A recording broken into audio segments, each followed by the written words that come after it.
오늘 벌써 7주 벌써 2달 정도가 지나가서 이제 해방신학 이야기도 오늘로서 일단은 마무리를 하려고 합니다. 이 앞에 이 꽃이 예쁜 거 있죠?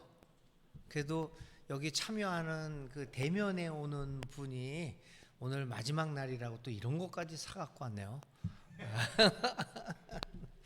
근데 나는 꽃보다는 코카콜라를 사갖고 와서 더 좋았을 건데. just kidding. 근데 키딩 하는데 진담이 있기도 해요. 혹시 이런 거 할 때 꽃 선물보다는 코카콜라를 사오는 게 더 좋은 게 본심입니다. 자, 오늘 이제 마무리를 하는데요. 제가 여러분들하고 할 것은 이제 해방신학이 어떻게 성서를 읽어내는가. 이런 것들하고 그다음에 해방신학이 과연 필요한가? 이제 뭐 이 해방신학이 많은 사람들이 이제 해방신학이 이데올로기적이라고 얘기해요. 근데 과연 이데올로기적인가? 그러니까 이데올로기 시대가 물러갔으니까 해방신학은 이제 필요 없는 것이 아니냐라고 하는 생각들도 하고 있습니다. 그래서 그런 걸 중심으로 오늘을 마무리하려고 그래요. 처음에 해방신학이 뭐냐라고 했을 때 가장 중요한 거는 뭐냐면 이겁니다. 세 가지. 처음에 제가 말씀드렸을 때 해방신학이라고 하는 거는 신학을 하고자 하는 방법론이라고 말씀을 드렸어요. 모든 과학에는 방법론이 있습니다. 모든 과학들, 모든 학문은 나름대로의 진리가 있어요. 의학적 진리가 있을 테고, 물리학적 진리, 뭐 같은 생물학적, 그리고 법적 진리, 여러 가지 진리가 있잖아요. 그런데 그 진리를 도달하고 진리를 파악하기 위해서 모든 학문들은 나름대로의 고유한 방법론을 가지고 있습니다. 신학도 마찬가지로 그 방법론을 가지고 있죠. 그 중에서 하나가 이 해방신학이라고 하는 방법론입니다. 그래서 이 해방신학이라고 하는 신학적 방법론을 가지고 종교적 진리, 신학적 진리, 성서적 진리를 찾아갑니다. 방법론이 달라지면 발견되어지는 깨달아지는 진리의 모습이 조금 달라질 수도 있습니다. 그렇기 때문에 어느 한 진리가 절대적 진리다라고만 말할 수 있는 것은 아니다라고 하는 것을 해방신학 첫 강의에서 말씀을 드렸어요. 그러니까 해방신학은 하나의 신학적 방법론이고 현재도 계속해서 변화되어 가고 있는 방법론이다라고 말씀드렸습니다. 그런데 이 해방신학의 방법론에서 가장 중요한 것은 크게 두 가지라고 말씀을 드렸어요. 첫 번째는 해방신학을 전개하기 위해서 신학을 전개하기 위해서 근간을 이루고 있는 학문이 철학이 아니라, 물론 철학도 포함합니다. 그러나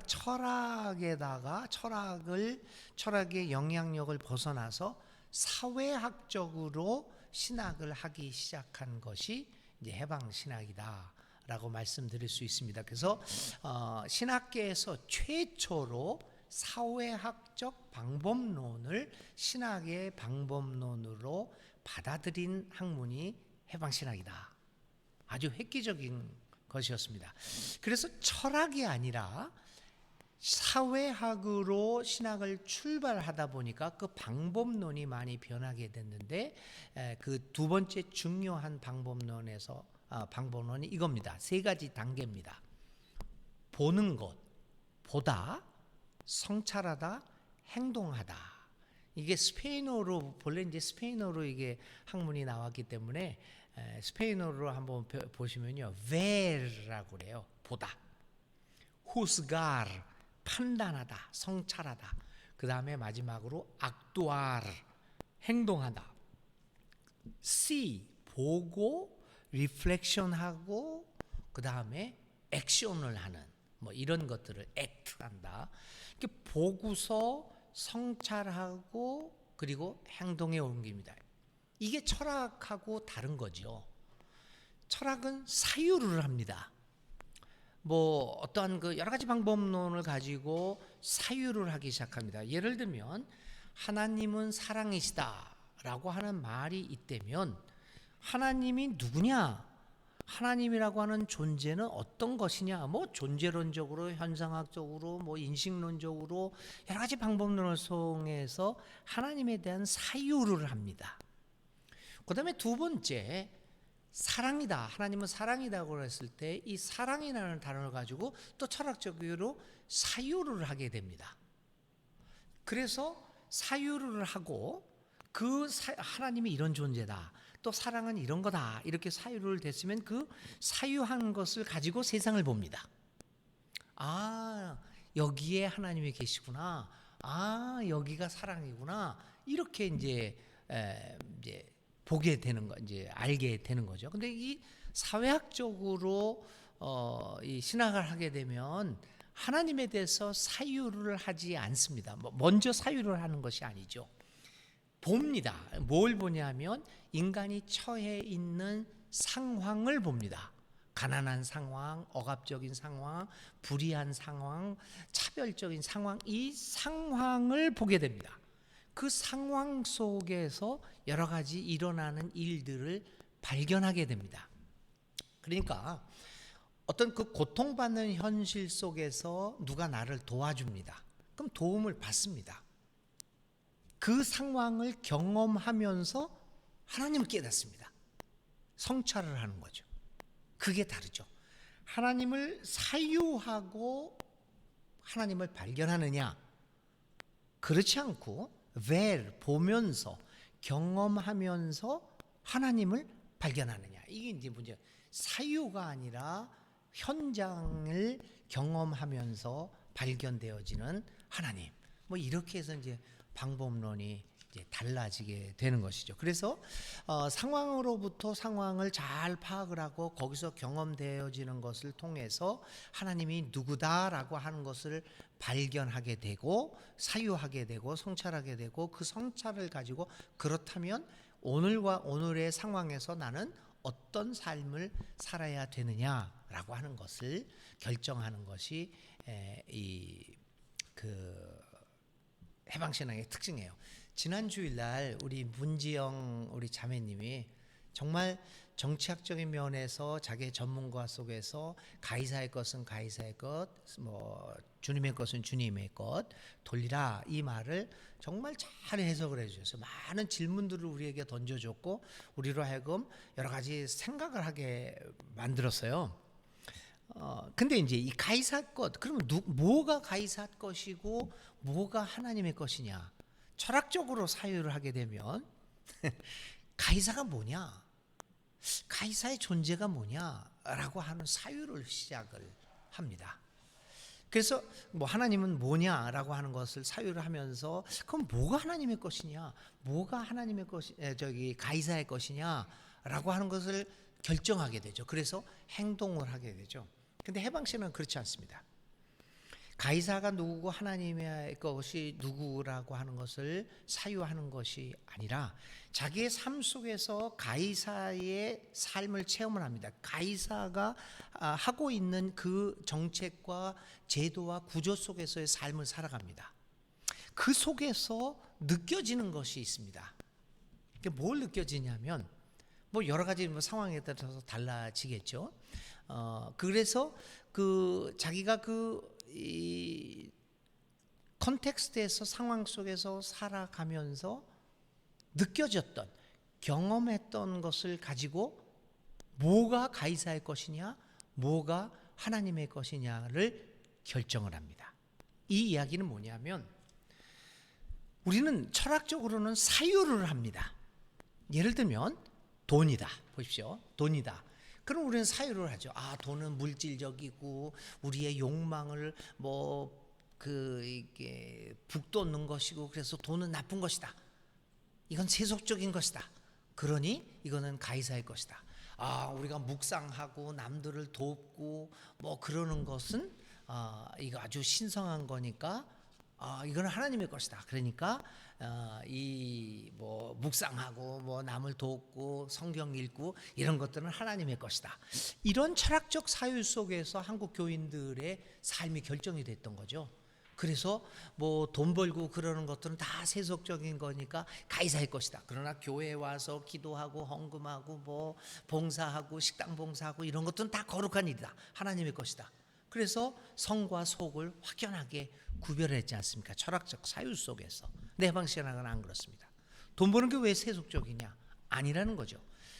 상황 속에서 어떤 행동을 할 것인가는 그 상황 속에서 나의 삶의 체험 속에서 경험 속에서 하나님과의 만남 속에서 결정을 합니다. 그래서 어떤 경우에는 돈 버는 것이 가이사의 것, 세속적이 될 수도 있습니다. 그러나 또 어떤 경우에서는 자기가 결정을 하는 거죠. 돈 버는 일, 돈이 오히려 하나님의 일을 하는 것으로 될 수도 있습니다. 그러니까 완벽한 이혼론이 이루어지는 것이 아니라 그 삶의 정황 속에서 자신의 그 하나님과의 만남을 통해서 자신의 행동이 결정됩니다. 뭐 그런 것들이 이제 해방신학에서는 많이 나왔죠. 혁명의 과정에서도 어떤 신부가 총을 하나 들었어요. 그 까밀로 도르레스라고 하는 콜롬비아, 제가 전에도 말씀드렸지만 까밀로 도르레스라고 하는 콜롬비아 신부님이셨는데 그분은 그 농촌에서 농촌 사제였죠. 그 농촌에 있으면서 게릴라 대장으로 일했던 사람, 그래서 첫날 첫 전투에 나가서 앞에서 전사했던 그 분이었는데 그분 외에는 그렇게 총을 든 사람들은 없어요. 니카라구아의 에르네스토 까르데날 정도가 뭐 군사 혁명을 이제 무력 혁명을 가담했던 거 샌드니스트가 돼서 뭐 그런 거 외에는 대부분의 신부들은 그런 무력 투쟁에는 가담을 하지 않았는데요. 근데 무력 투쟁에 가담했다고 해서 뭐 이 해방 신앙이 전부 다 폭력적이다, 무력적이다 그렇게 얘기할 수는 없는 것이죠. 그 상황이 그로하여금 까밀로 또르레스라고 하는 신부의 행동을 결정하게 만들었습니다. 그런데 그러면 우리는 손쉽게 얘기합니다. 그러면 상황 윤리에 빠져서 뭐 이런 것도 하고 저런 것도 하고 하는 게 그게 신앙이냐? 그렇지 않습니다. 이 해방신학은 그 삶의 정황 속에서 하나님의 나라의 가치관인 정의와 사랑과 평화, 생명이라고 하는 아주 뚜렷한 하나님 나라의 가치관 속에서 그 상황을 살펴보고 경험하고 자신의 행동을 결정짓는 신학이라고 볼 수가 있습니다. 그래서 이런 것이 이제 다른 신학하고 서구 신학하고의 방법론적인 차이이면서 특징이기도 합니다. 그래서 보다, 그리고 성찰하다, 행동한다. 이제 이런 것들을 해석학적 순환이라고 그래가지고요. 이제 보고, 경험하고, 성찰하고, 행동을 하고, 그 행동을 가지고 현장에서 또 다시 이제 경험을 하고, 거기에 대해서 또 성찰을 하고, 또 행동하고, 이렇게 해서 계속 해석학적 순환을 거쳐서 해방의 사이클을 계속해 나가는 것이 해방신학의 특징이다, 이렇게 말씀드릴 수 있습니다. 저의 삶을 보면서도 30년 전에 제가 가졌던 생각과 목회 행위라든지 이런 것들 굉장히 달라져 있는 것들을 보게 됩니다. 그래서 날마다 해방하는 신학이다, 이렇게 말씀을 드릴 수 있습니다. 네, 그렇게 요약적으로 말씀드리고요. 자, 이러한 그 신학적 방법론 속에서 해방 신학에서 가장 두드러진 특징은 뭐냐면요, 성서 읽기입니다. 물론 우리 세길교회 교우들께서는 이런 방법에 대해서 그렇게 뭐 색다르다, 새롭다, 뭐 그렇게 느끼지 못할지도 모르겠습니다만은 성서는 지금까지 많은 경우에 우리 개신교도 마찬가지예요. 성서는 지금까지 1965년도 제2차 바티칸 회의 전까지 성경은 모든 사람들을 위한 책이 아니었습니다. 다 아시잖아요. 가톨릭 같은 경우에서는 완벽하게 사제들, 그 전문가들에게만 열려 있는 책이었죠.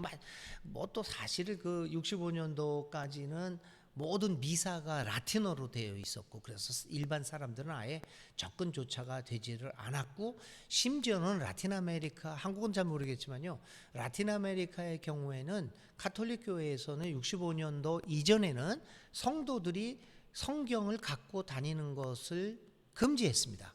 성경들이 없었죠. 물론 읽을 수도 없었지만. 근데 우리 개신교에서도 마찬가지입니다. 성경은 열려진 책이 아닙니다. 성경을 해석하고 성경을 읽고 성경에 대해서 이야기할 수 있는 사람들은 개신교에서도 마찬가지로 목사들이죠.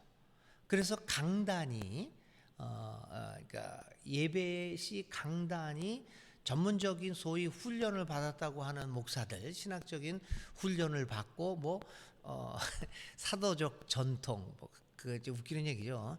사도적 전승에 서 있다라고 하는 목사들에 의해서만 독점되고 있습니다.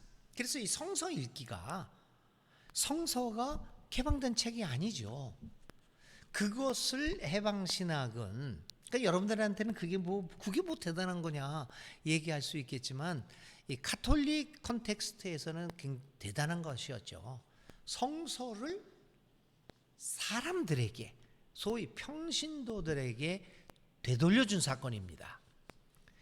아까도 말씀드렸지만 그 현장에서, 그러니까 사유가 아니라 현장에서의 삶의 경험을 신학의 출발점으로 삼고 있는 해방신학이 채택하는 성서 읽기는 그러므로 민중 성서 읽기인 거죠.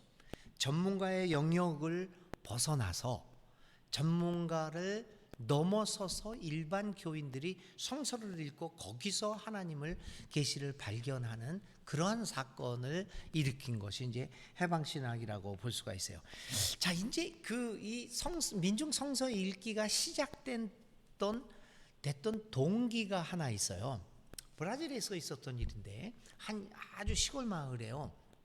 시골 마을에서 이제 한 공동체에서 발생한 것인데, 그 사제가 성경을 가르치기 가르쳤어요. 그 민중들하고. 또 아주 이제 학력이 없는 사람들이었죠. 이제 그 사람들하고 성경 공부를 가르치고 있었는데, 어느 날 이 신부가 와서 보니까 칠판이 하나 있는데 어떤 여자가 글을 하나 써놨어요. 뭐라고 써있느냐면, 하나님은 사랑이시다. 이렇게 썼어요. 이렇게 썼어요, 이 여자가. 그래서 신부가 그걸 보고 뭐라고 그랬냐면, 이거 누가 썼냐? 그랬더니 여자가 제가 썼습니다. 그래서 신부가, 너 그러면은, 이 여자는 성경을 읽어본 적이 없는 사람이에요. 왜 이거를 썼냐? 그랬더니 자기가 고난의 삶을 살아가는데 하나님이 자기를 사랑한다는 것을 경험하고 그랬대요. 그래서 하나님은 사랑이시다 이렇게 썼다는 거예요. 그래서 신부가 뭐라고 그랬냐면, 이 여자 보고 거기 있는 사람들한테 요한일서 4장 8절을 읽어보라고 얘기를 했어요. 그래서 이 신부가 요한일서 4장 8절을 읽게 된 거죠. 그 4장 8절에 여러분 다 아시잖아요. 사랑하지 않는 사람은 하나님을 알지 못합니다. 왜냐하면 하나님은 사랑이시기 때문입니다. 요한일서 4장 8절이에요. 신부가 그 책을, 성서를, 요한일서 4장 8절을 그렇게 읽으니까 이 여자가 깜짝 놀라면서, 아니 이런 말이 성경에 있었어요? 성경을 읽어본 적이 없으니까. 그때 이 신부가 깨달았습니다. 하나님의 말씀이 성서에만 기록된 것이 아니라 오히려 예수를 따르고 예수를 살아가는 가난한 사람들의 삶 자체에 하나님의 말씀이 기록되어 있구나. 성경만이 하나님의 말씀을 담지하고 있는 것이 아니라 이 가난한 사람들이 하나님 말씀의 담지자구나 라고 하는 것을 보게 된 거죠. 그래서 이 신부가, 이름도 모릅니다. 이 신부가 그래서 이 가톨릭 교회 내에서 그때부터 그게 뭐냐면 1900 바티칸 이전이었죠. 이 성경을 성도들한테 읽게 만들게 되었던 겁니다. 그러면서 사제가 성경을 설명하는 것이 아니라 삶의 경험 속에서 만났던 하나님의 말씀을 가난한 사람들로 하여금 말하도록 했습니다. 그리고 예를 들면은 하나님이 과부를 사랑한다, 과부를 돕는다라고 하는 것을 자기의 삶에서 경험을 하면서 어떤 사람이 하나님은 과부를 돕는 분이십니다, 이렇게 얘기를 해요. 그러면 그 말씀이 정말 이 성경책에 있느냐 없느냐를 찾기 시작한 거죠. 이렇게 함으로써 민중 성서 읽기가 시작된 겁니다. 그러다 보니까 발견한 게 뭐냐면 가난한 사람들이 가난한 삶의 현실에서 만나는 하나님의 이야기가 여기에 쓰여 있다는 것을 발견하게 됩니다. 그래서 이제 이 해방신학의 신학 방법론이 더 강화되는 거죠. 보고 성찰하고 행동하게 되는. 그래서 이제 이 가난한 사람의 눈으로 성서 읽기가 이제 시작이 되었던 겁니다. 그래서 이 가난한 사람들이 민중의 눈으로, 가난한 사람의 눈으로 성서 읽기 하는 것, 이것이 이제 가톨릭 교회 내에서 기초 공동체라고 하는 조직을 통해서 점차 확정이 되고 이제 강화되기 시작했고, 그렇게 됨으로써 나타난 결과는 뭐냐면 성경 말씀이 그렇게 풍요로운 말씀이었다라고 하는 것을 비로소 발견하게 된 겁니다. 그러면서 사제들이 오히려 가난한 사람들의 성서 읽기를 통해서 사제들이 깨닫기 시작했던 거죠. 뭘 깨달았느냐면 사제들이 얼마나 성경을 폐쇄적으로 읽었는가라고 하는 걸 스스로 깨닫게 됐다는 겁니다. 우리 교우들도 마찬가지예요. 우리 믿는 분들도, 교회 다니는 분들도 우리가 성경을 읽으면서 이 성경이 살아있는 하나님의 말씀이라고 생각하면서 똑같은 폐쇄적으로만 읽게 되는 거죠.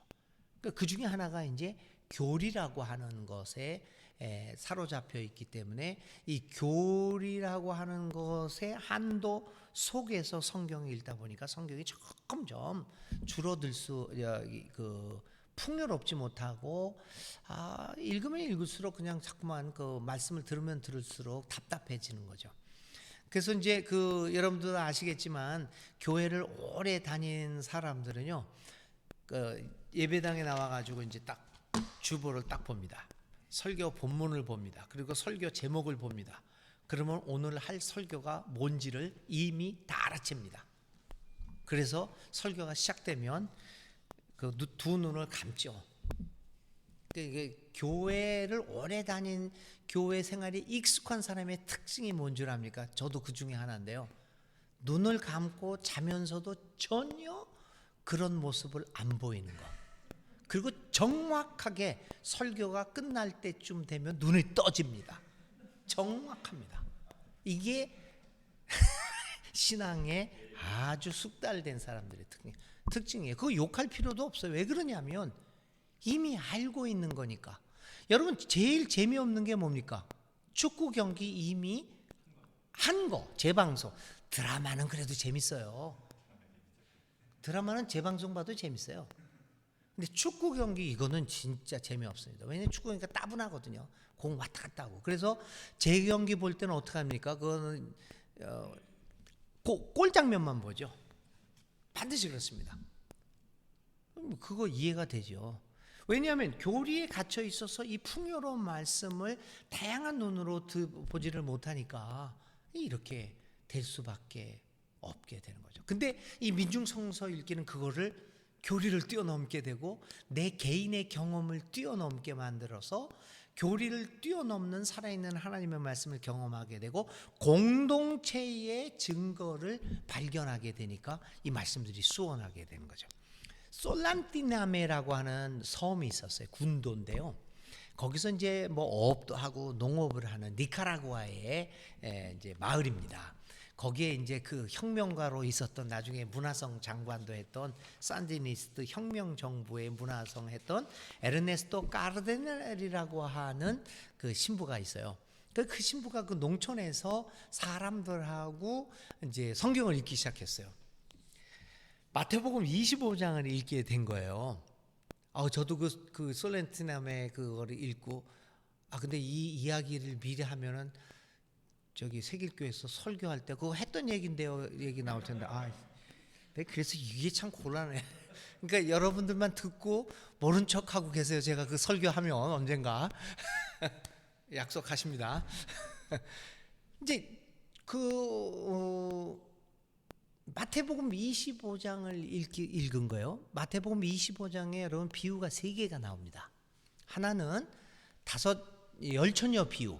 5처녀는 영리했고 5처녀는 어리석었다. 그 다음에 2번째 비유가 뭐가 나오냐면 달란트 비유입니다. 그리고 3번째 비유가 양과 염소의 비유입니다. 이 3가지 비유가 나와요. 여러분 벌써 다 아시죠? 그 내용을 거기서 주는 메시지가 뭔지 여러분 다 아시죠? 열처녀.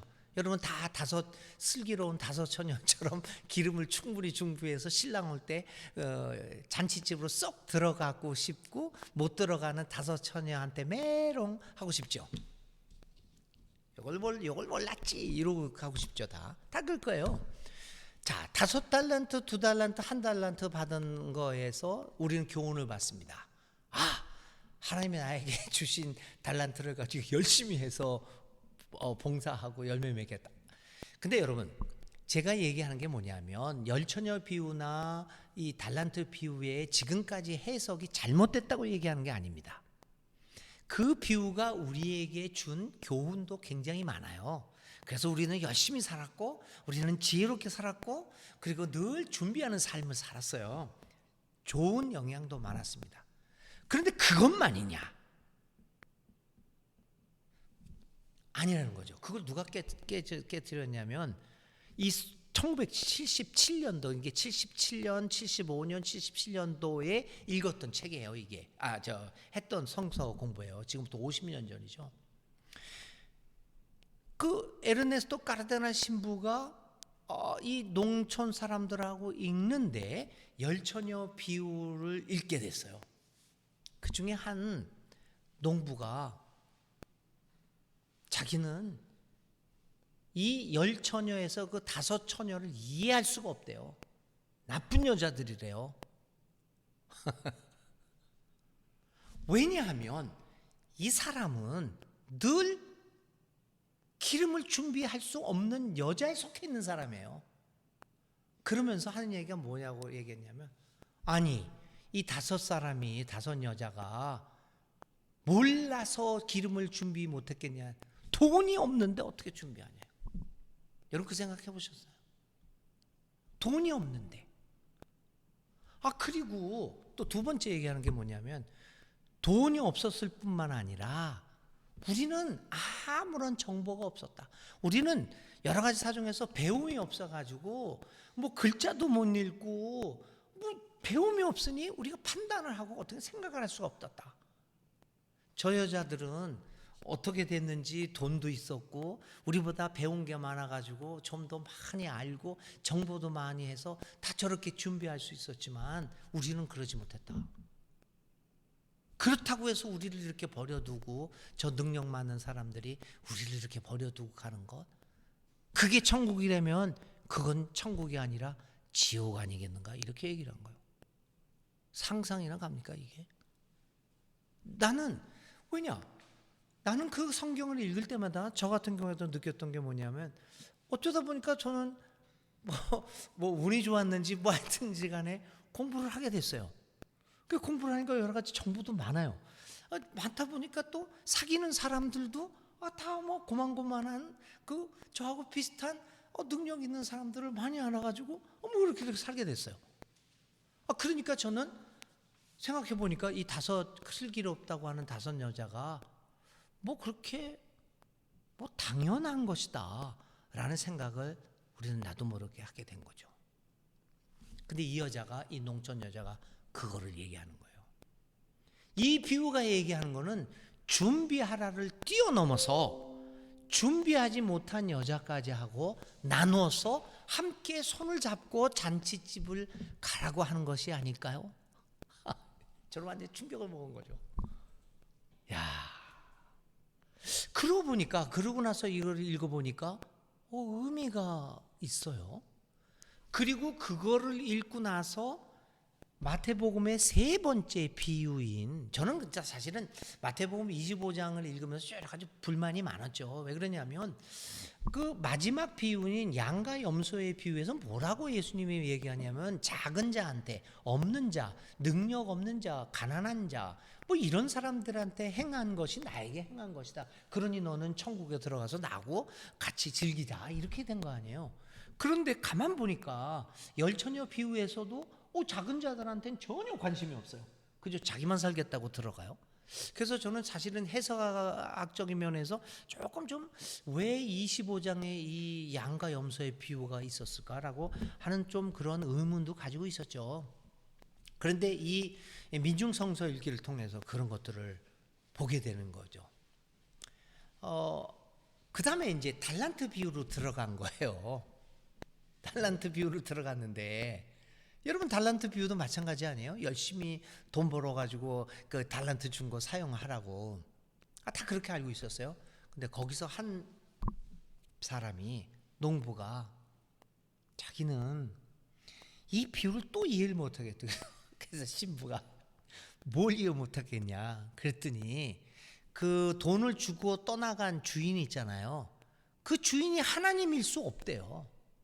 예수님일 수 없다는 거예요. 왜 그러냐? 그래도 여기 보니까 이자를 받으라고 한다는 거죠. 그러니까 그 보니까 이 사람은 그 알잖아요. 뭐 가난한 사람들, 그 라틴 아메리카 가난한 사람들 다 우리나라도 그래요. 가난한 사람들 채무에 시달리는 거예요. 고리대금에. 이게 미치는 거죠. 이거 돈이 없으니까 또 이쪽에서 끌어다 쓰고 그러다 보니까 100원 빌린 게 어떻게 며칠 지나가다 보니까 1,000원이 돼버리는.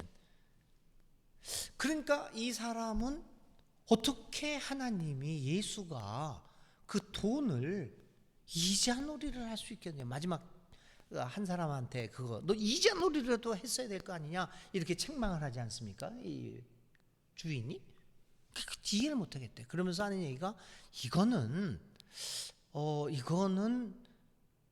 그리스도가 아닐 가능성이 많다.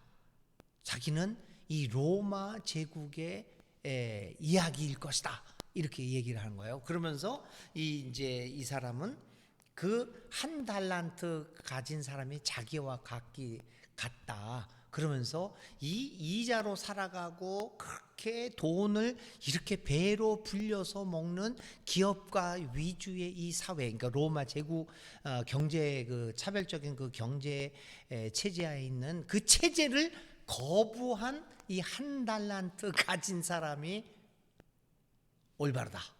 이렇게 얘기를 하는 거예요. 이게 굉장히 무리가 해석하는데 무리가 있을 수도 있습니다. 그런데 그런 이 사람의 관점에서 살펴보면 이것도 있는 얘기예요. 그 착취적인 포갑적인 금융제도.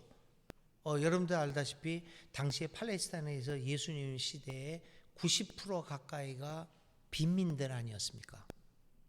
엄청난 빈부차였어요. 거의 다가 소작농이었고 부재지주들이 있었고 그래서 채무에 시달렸고. 여러분 기억나세요? 예수님의 비유 중에서 빚탕감의 그 비유가 있잖아요. 빚을 갚으라고 하는 비유는 없습니다. 예수님의 말씀 중에서 너는 빚을 갚아야 된다는 얘기 없어요. 예수님의 비유에서는 빚을 덜어주는 어떤 지혜로운 청지기 이야기를 하면서 쫓겨날 거를 아니까 다 빚을 깎아주잖아요. 다 그걸 보고 잘했다고 그러잖아요. 우리는 이해를 못하죠. 자기가 잘릴 줄 알고 빚을 다 갚아. 빚진 사람들을 불러다가 장부를 다 조작해요. 근데 그거를 가지고 예수님은 아이 지혜로운 사람이라고 그랬거든요. 여러분 오늘 우리들의 경제 이 지식으로는 말도 안 되는 겁니다. 공문서 위조 아닙니까 이거? 어떻게 그렇게 하는 거를 할 수 있느냐? 근데 그것도 이제 그 당시의 로마 체제에 대한 거부, 빚으로 채무로 운영되어지는 이 경제 그 체제를 거부하고 있는 모습을 볼 수도 있다. 이렇게 해석하는 분들도 있습니다. 그리고 하여튼 채무를 없애는 거, 예수님의 비유에서 달란트 뭐 이렇게 그 왕이 그 빚을 탕감해 줬는데 조그마한 빚을 갚으라고 막 닥구치는 그 종을 다시 가두는 비유, 그것도 우리들이 생각나시죠? 그래서 빚 탕감에 대한 이야기가 많습니다, 예수님한테는. 그러니까 이것도 마찬가지죠. 그 빚을 많이 지고 있던 한 농부가 이 달란트 비유를 보면서 아니다, 이건 아니다.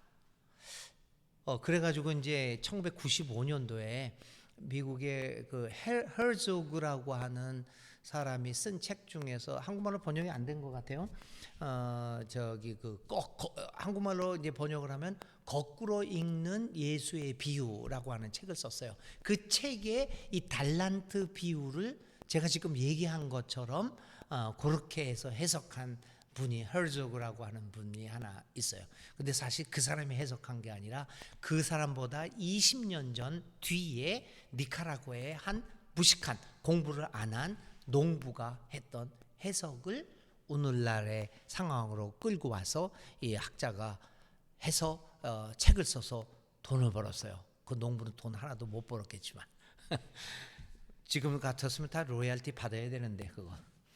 하여튼 이렇게 해석이 민중들이 해석을 하면서 굉장한 해석이 나오는 거죠. 그래서 이제 어떻게 보면 우리 세길교회 교우들은 이러한 그 민중 성서 읽기를 하면서 뭐 한 달에 2번 정도 우리 평신도들이 우리 교우들이 이제 설교를 하잖아요. 그럼 이제 그 설교를 통해서 어떤 하나님의 말씀이 펼쳐질 수 있는가, 이런 것들도 한번 우리들이 한번 주의 깊게 살펴보는 것도 굉장히 중요합니다. 이렇게 해서 이제 해방신학에서 가장 중요한 민중 성서 읽기가 시작되었다고 하는 사실을 우리가 보게 됩니다. 그런 의미에서 이 해방신학이 얘기하는 이 민중 성서 읽기는 한국 교회의 메시지의 변화에 있어서 아주 중요한 계기를 가져다 줄 겁니다. 그런데도 지금도 아직도 우리 한국 교회는 여전히 목사들에 한해서 설교를 하게 하는 그러한 그 제도에서 벗어나지를 못하죠. 그래서 아직도 저는 한국 교회는 성경은 닫힌 책으로 존재하고 있다, 이렇게 좀 어떻게 보면 과격하게 이야기를 합니다. 사실 우리 한국 교회에서는요, 여러분 생각해 보세요. 한국 교회는 이 성경을 굉장히 친하게 합니다. 성경 통독을 하죠. 그래서 뭐 1년에 20독, 그거 경연 대회도 하고 그래요. 그래서 연말에는 상도 주고, 그것도 모자라서 성서 쓰기 운동도 해서 어떤 사람은 1년에 2권을 쓰기도 하고. 나 그런 분들 보면 신기한 게 아무 일도 안 하고 성경만 쓰나? 어떻게 2권씩이나 쓸까? 그래서 제가 근무했던 교회에서도요, 저도 이렇게 비판을 하면서도 목회는 또 따르게 합니다. 연말되면 뭘 하냐면 성경 쓴 사람들, 필사한 사람들을 보고 성경을 다 가져오라고 그래서 전시를 합니다. 그것도 상도 주기도 하고, 말을 하면서 또 목회는 또 그렇게 하고 그랬어요. 하여튼 쓰고 읽고 암송대회하고, 그것도 모자라서 성경 퀴즈 대회도 하고, 마치 성경이 우리 모든 교인들에게 열려있는 책처럼 보입니다. 그런데 해석하고 성경에 대해서 하나님의 말씀을 증거하는 것에 있어서는 닫혀 있습니다. 이제 민중성서, 가난한 사람들, 민중의 눈으로 읽는 그러한 성경 읽기가 좀 더 활발하게 되었으면 좋겠습니다. 그런데 이제 제가 세길교회 교우들에게 말씀드리고 싶은 것은 한 가지입니다. 여러분들의 상황에서 성경을 읽고 여러분들이 가지고 있는 전문 영역에서 성경을 계속해서 읽어 나가십시오. 그러나 또 한 가지 할 게 있습니다. 그것을 넘어서서, 나의 전문 영역을 넘어서서 오늘 우리나라에 아니면 우리 역사에서 가장 어둡고 암울한 곳에서 살아가는 가난한 사람들의 입장에서 나의 전문 영역과 접목을 해서 성서 읽기를 해보는 훈련들도 굉장히 필요하다고 생각을 합니다. 그래서 가난한 사람의 눈으로 읽는 성서와 내가 가지고 있는 전문가의 눈으로 읽는 성서, 평신도로서 읽는 그것이 잘 융합을 이룩하게 되면 우리가 읽고 말씀 증거하는 것이 굉장히 풍요로워질 수 있다, 이렇게 말씀을 드릴 수 있습니다. 이렇게 해서 가난한 사람의 눈으로 성서 읽기가 해방신학의 가장 중요한 포인트가 되겠습니다. 그래서 여러분들도 이제 가난한 사람들의 입장으로 그 사마리아 여인 요한복음 4장 있잖아요. 요한복음 4장도 제가 그 아르헨티나에 있을 때 가난한 사람들과 민중들과 함께 성서를 읽어가면서 깨달았던 것 중에 하나인데요. 96년도인가 그랬어요. 노숙자들하고 이렇게 성경을 읽기 시작했는데, 노숙자들한테 이제 밥을 먼저 주고 점심을 먹은 후에 원하는 사람끼리 모여서 부에노스아이레스 살 때였어요.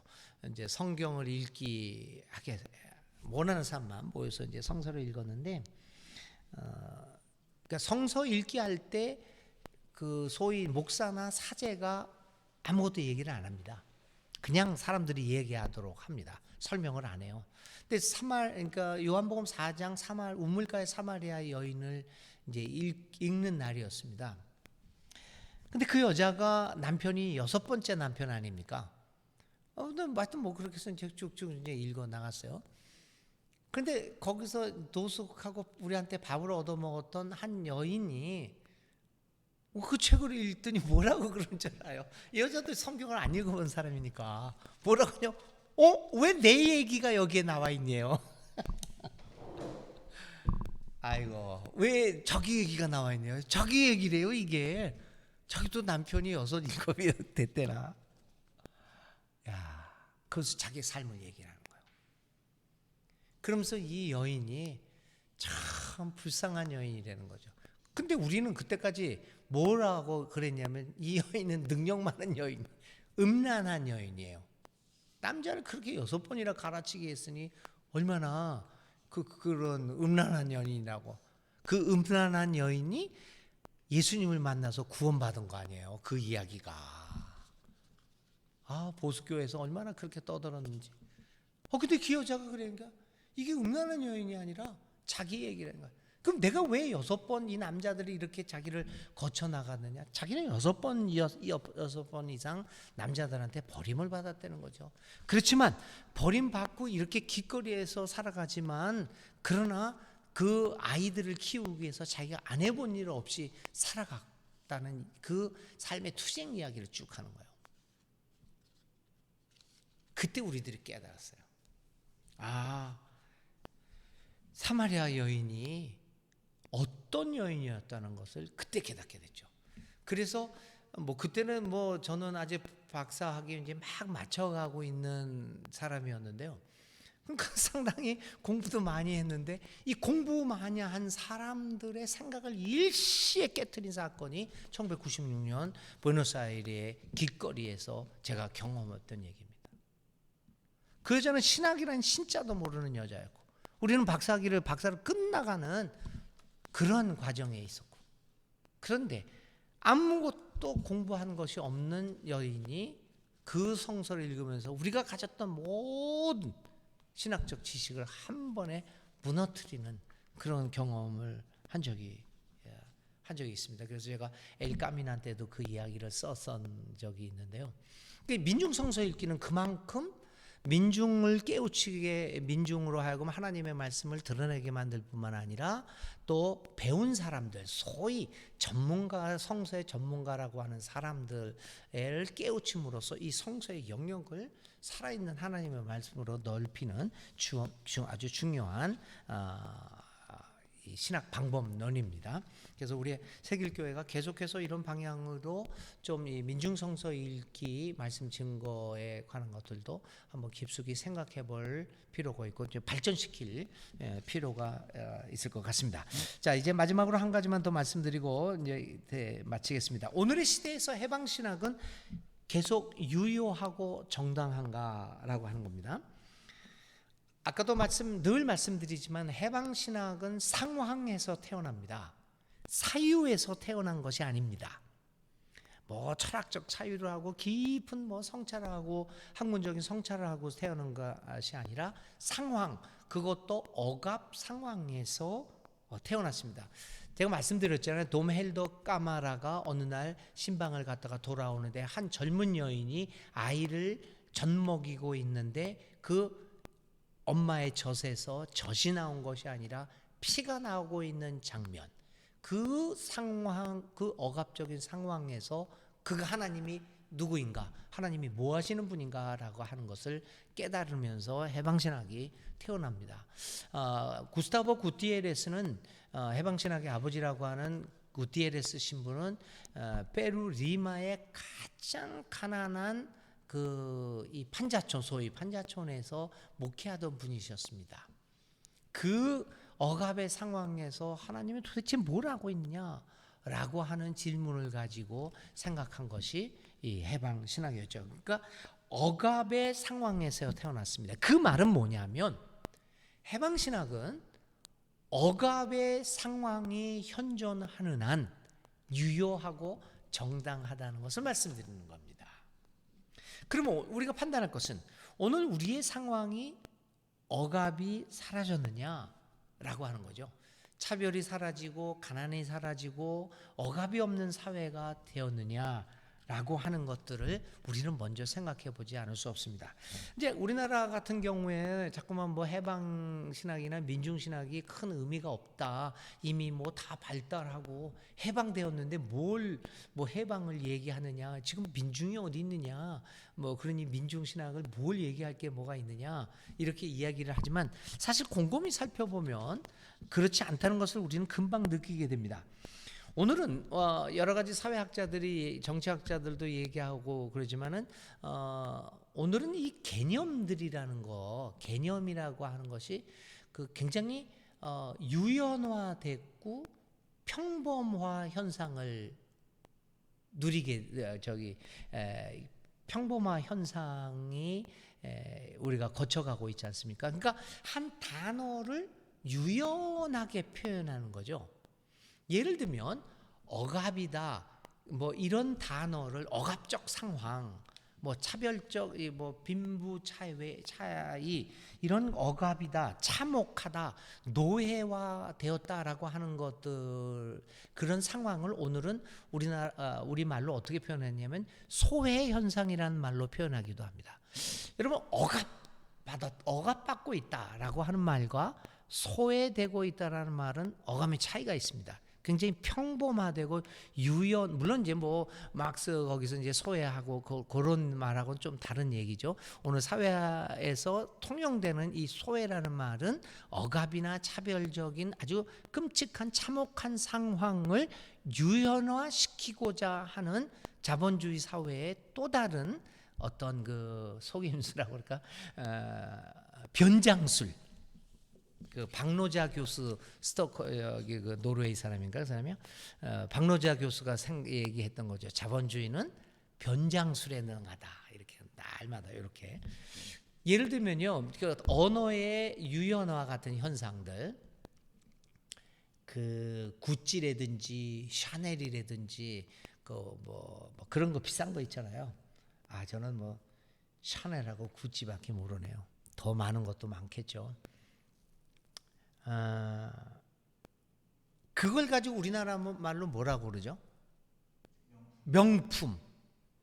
그게 단어의 유연화 현상입니다. 단어를 평범화시키는 것. 그런데 이 구찌니 이런 것들이 사실 영어로 하면 뭐죠 이게? 럭셔리 아니에요. 럭셔리.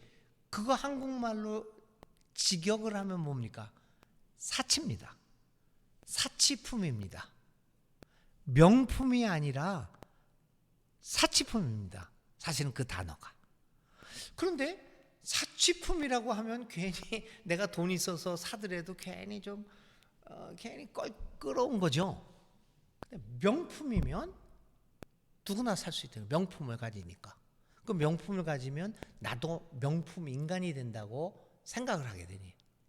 이제 이런 것들이 개념의 평범화, 유연화, 뭐 그렇게 얘기를 할 수 있을 것 같아요. 그래서 저는 이제 그 사치라고 하는 거는 그 어딘가 그 단테 신곡이죠. 거기서 얘기했던가? 데카메론에서 얘기했다. 이게 제가 인문학 실력이 없어가지고. 하여튼 세븐 캐피털 씬이라는 게 있어요. 그 7가지 7주학이라고 그래? 그 어디 나온 거래요? 데카메론 신곡 어디 나왔대? 전통 교류 중에 하여튼 어디 나왔는데. 그리고 저기 그 누구지 그 유명한 배우 그 입술 두꺼운 여자가 누구였지? 배우 누구죠? 그 여자 남편이었던 이거 브래드 핏이 주연했던 영화 중에서 세븐이라고 하는 영화가 있어요. 그 세븐 7가지 거대한 죄에 하나 포함되는 게 사치예요. 그렇죠. 7대 악에 포함되는 게 사치. 그러니까 이거를 사치품이라고 그대로 직역하면 누가 사겠어요? 명품이라고 생각하는 거죠. 그러니까 이렇게 변장하고 포장을 하는 거죠. 그래서 사실 오늘 우리들이 처해 있는 이 상황도 그런 과정을 겪었습니다. 그래서 마치 참혹하고 억압된 상황이 없는 것처럼 우리는 착각을 하고 있습니다. 대한민국 사회가 많이 그렇죠. 길거리 나가보세요. 서울역에 노숙자 말고 그냥 일반적으로 길거리에 나가보세요. 우리나라는 가난한 사람 하나도 없습니다. 전부 다 입고 있는 옷, 뭐 차고 있는 뭐 핸드폰 전부 다 가난한 사람 하나도 없습니다. 그 왜 그렇게 됐을까요? 크레딧 카드라는 게 있잖아요. 우리는요. 빚내는 게. 빚내서 그거 사니까. 그러니까 빚이라고 하는 것이 그 뒤에 감춰져. 크레딧 카드라고 하는 아니면 마이너스 통장이라고 하는 단어 속에서 그 착취와 참혹함과 금융 경제의 무서움이 크레딧 카드, 마이너스 통장 이런 것으로 감춰져 있는 거죠. 그래서 지금도 여전히 우리나라에서도 우리 인류의 역사 속에도 이 억압적인 상황은 아직도 해방되지 못한 상황은 계속되고 있다는 상황을 우리가 보게 됩니다. 그렇다고 한다면 이제 그런 것을 간파하고 그런 것을 발견하게 되면 여전히 해방신학은 유효하고 정당하다라고 하는 것들을 우리가 이제 볼 수가 있게 됩니다. 이제 그래서 이제 그런데 이제 이러한 억압적인 상황이 계속되는 한 이제 해방신학은 유효하고 정당한데 여기서 조금 변형을 좀 변화된 모습을 보여야 되겠다라고 하는 것들이 해방신학 내에서 나오는 반성 중에 하나입니다. 이제 해방신학이 주로 정치적, 경제적 해방을 위한 투쟁을 중심으로 했다고 한다면 오늘은 이렇게 유연화되어 있고 변장술에 능하게 되어 있는 이 사회에서 좀 더 다른 모습으로 신학을 전개해야 되겠다라고 해서 호세 따마조라고 하는 스페인의 학자는 이렇게 우리들에게 해방신학의 방향을 얘기합니다. 첫 번째는 개인적 윤리에서 공동체적 윤리를 계속적으로 추구하는 신학으로 신학을 강화시켜야 되겠다. 두 번째는 부의 축적을 위한 사회에서 절약과 검소의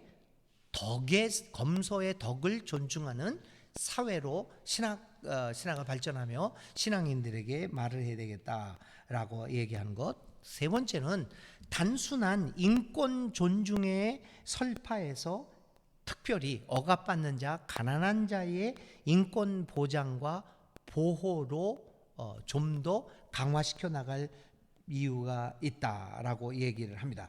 또 도피적 영성에서 우리 기독교 신학이 대부분 도피적 영성이잖아요. 죽음에서 벗어나서 죽음을 통해서 저 나라로 가는 이러한 도피적 영성에서 다시 한번 해방적 영성으로의 발전을 해 나가야 되겠다라고 하는 것들이 요즘 해방신학에서 이야기하고 있는 것입니다. 그래서 해방신학은 아직도 억압이 존재하고 있는 오늘의 상황에서 계속해서 우리의 신학을 발전시키면서 오늘의 상황을 좀 더 하나님 나라에 가까운 상황으로 이 구조를 변화시키기 위하여 노력하는 신학으로 남고자 합니다. 다시 말씀드리지만 오늘 해방신학이 절대적인 진리를 가지고 있는 것은 아닙니다. 하나의 방법론으로서 이러한 또 다른 측면의 신앙을 여러분들에게 소개하고 그리고 신앙의 모습들을 다듬어 나갈 것을 제안하고 있습니다. 브라질의 해방신학자 리바니오라고 하는 사람이 이런 말을 합니다. 이런 말을 하면서 이제 이 말을 여러분들에게 읽어드리면서 해방신학 강의를 마치겠습니다. 만일 우리가 해방신학을 태동케 하였던 가난의 억압의 현실이 다행스럽게도 극복되어진 사회를 맞이하게 된다면 비로소 해방신학은 위기를 맞게 될 것이다. 가난이 극복된 그 현실 속에서 해방신학은 자신의 신학적 전제와 방법론에 대하여 심각하고도 진지하게 성찰해야만 할 위기에 처하게 될 것이다. 나는 해방신학이 위기에 처하게 될 그날을 기대하며 오늘도 해방신학을 할 것이다. 이렇게 말을 했습니다. 우리가 이제 해방신학을 맞이하면서 다시는 이런 해방신학을 강의할 필요가 없는 세상이 하루속히 왔으면 좋겠습니다. 감사합니다. 네, 오늘은 이제 10분 정도 남았는데요. 혹시 마지막 날이니까 혹시 질문이나 이렇게 코멘트나 하실 분 있으면 해주시기 바랍니다. 우리 학생들은 너무 착해. 그래도 이 대면을 하는데 우리 형제님 한 분이 한 번 딱 빠지셨죠. 딱 한 번 빠지시고 제가 이 해방신학을 7주를 계속하면서요, 재미나게 했었던 맨날 이거를 기다린 이유가 하나 있습니다. 이분이 6시에 딱 와요. 그래가지고 우리 6주 동안 계속해서 뭐 먹었죠? 6번 동안 똑같은 음식 먹었죠. 저 건너편에, 교회 건너편에 보면 담소 순댓국집이 있어요. 거기서 저녁 먹는 재미에 해방신학을 이렇게 강의할 수 있었습니다. 우리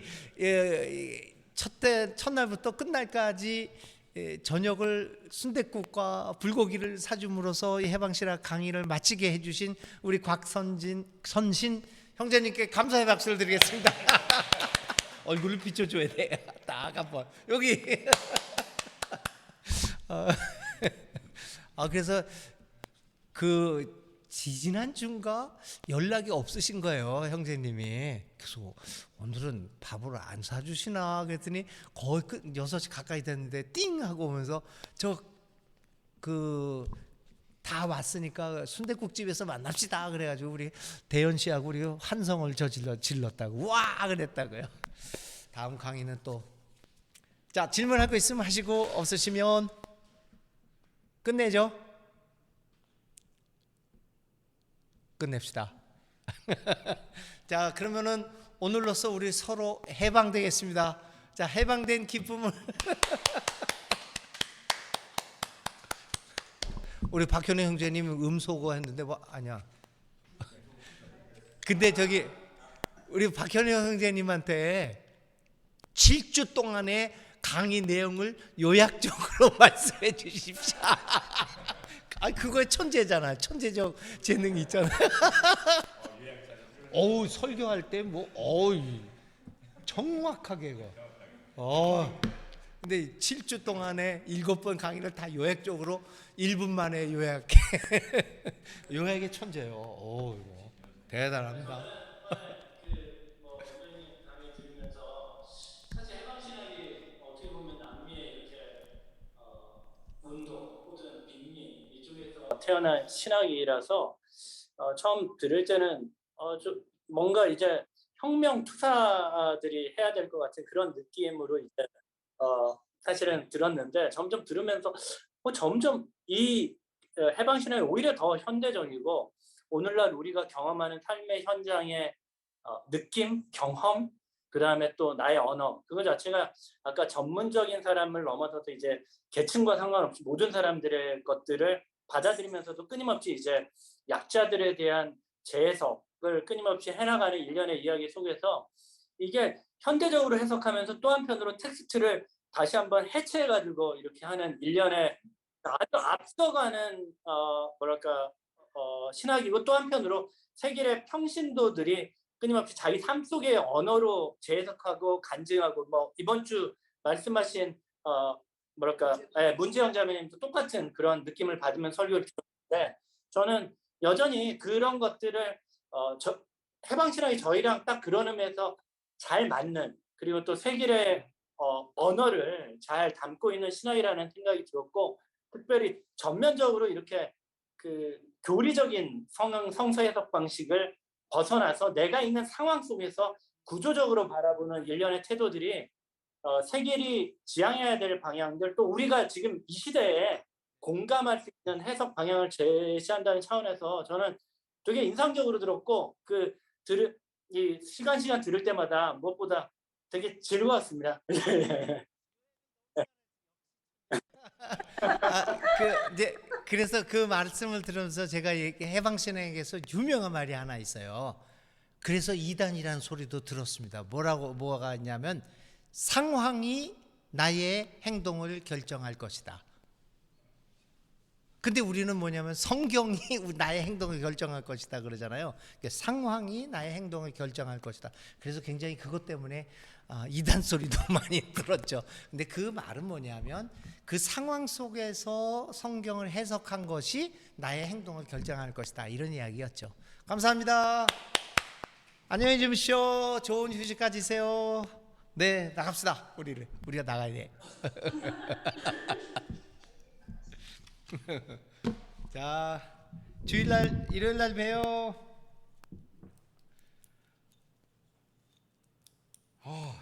그래서 속 시원하네.